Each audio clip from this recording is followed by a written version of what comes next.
प्राचीन काल में एक सेठ जी के 7 पुत्र थे। 7 के विवाह हो चुके थे। सबसे छोटे पुत्र की पत्नी श्रेष्ठ चरित्र की विदुषी और सुशील थी, परंतु उसके भाई नहीं था। एक दिन बड़ी बहू ने घर लीपने को पीली मिट्टी लाने के लिए सभी बहुओं को साथ चलने को कहा तो सभी दलिया और खुरपी लेकर मिट्टी खोदने लगी। तभी वहां एक सर्प निकला, जिसे बड़ी बहू खुरपी से मारने लगी। ये देखकर छोटी बहू ने उसे रोकते हुए कहा, मत मारो इसे, ये बेचारा निरपराध है। ये सुनकर बड़ी बहू ने उसे नहीं मारा। तब सर्प एक ओर जा बैठा। तब छोटी बहू ने उससे कहा, हम अभी लौट कर आती हैं, तुम यहाँ से जाना मत। ये कहकर वो सबके साथ मिट्टी लेकर घर चली गई और वहाँ कामकाज में फंसकर सर्प से जो वादा किया था उसे भूल गई। उसे दूसरे दिन वो बात याद आई तो सबको साथ लेकर वहाँ पहुँची और सर्प को उस स्थान पर बैठा देखकर बोली, सर्प भैया नमस्कार। सर्प ने कहा, तू भैया कह चुकी है, इसलिए तुझे छोड़ देता हूँ, नहीं तो झूठी बात कहने के कारण तुझे अभी डस लेता। वो बोली, भैया मुझसे भूल हो गई, उसकी क्षमा मांगती हूँ। तब सर्प बोला, अच्छा, तू आज से मेरी बहन हुई और मैं तेरा भाई हुआ। तुझे जो मांगना हो मांग ले। वो बोली, मेरा कोई भैया नहीं है, अच्छा हुआ जो तू मेरा भाई बन गया।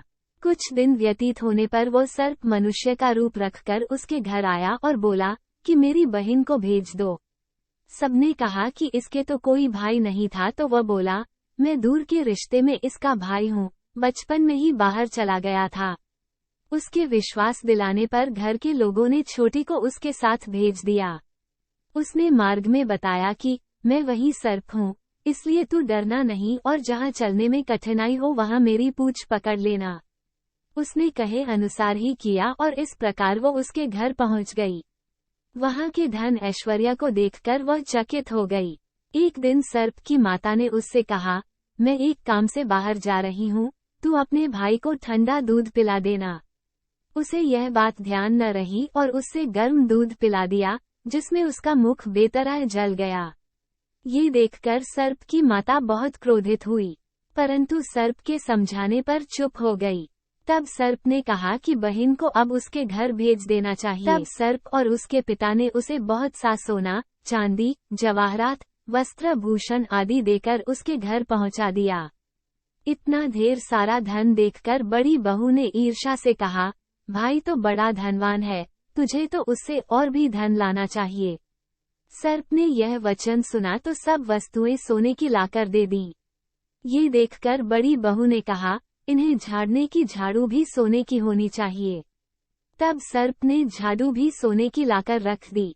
सर्प ने छोटी बहू को हीरा मणियों का एक अद्भुत हार दिया था।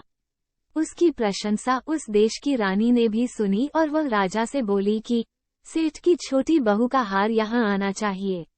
राजा ने मंत्री को हुक्म दिया कि उससे वह हार लेकर शीघ्र उपस्थित हो। मंत्री ने सेठ जी से जाकर कहा कि महारानी जी छोटी बहू का हार पहनेंगी, वो उससे लेकर मुझे दे दो। सेठ जी ने डर के कारण छोटी बहू से हार मंगाकर दे दिया। छोटी बहू को ये बात बहुत बुरी लगी। उसने अपने सर्प भाई को याद किया और आने पर प्रार्थना की, भैया, रानी ने हार छीन लिया है, तुम कुछ ऐसा करो कि जब वो हार उसके गले में रहे तब तक के लिए सर्प बन जाए और जब वो मुझे लौटा दे तब हीरो और मणियों का हो जाए। सर्प ने ठीक वैसा ही किया। जैसे ही रानी ने हार पहना वैसे ही वो सर्प बन गया। ये देखकर रानी चीख पड़ी और रोने लगी। ये देखकर राजा ने सेठ के पास खबर भेजी कि छोटी बहू को तुरंत भेजो। सेठ जी डर गए कि राजा न जाने क्या करेगा। वे स्वयं छोटी बहू को साथ लेकर उपस्थित हुए। राजा ने छोटी बहू से पूछा, तूने क्या जादू किया है, मैं तुझे दंड दूंगा। छोटी बहू बोली, राजन, धृष्टता क्षमा कीजिए, ये हार ही ऐसा है कि मेरे गले में हीरो और मणियों का रहता है और दूसरे के गले में सर्प बन जाता है। ये सुनकर राजा ने वो सर्प बना हार उसे देकर कहा, अभी पहनकर दिखाओ। छोटी बहू ने जैसे ही उसे पहना वैसे ही हीरो मणियों का हो गया। ये देखकर राजा को उसकी बात का विश्वास हो गया और उसने प्रसन्न होकर उसे बहुत सी मुद्राएं भी पुरस्कार में दी। छोटी वो अपने हार और इन सहित घर लौट आई।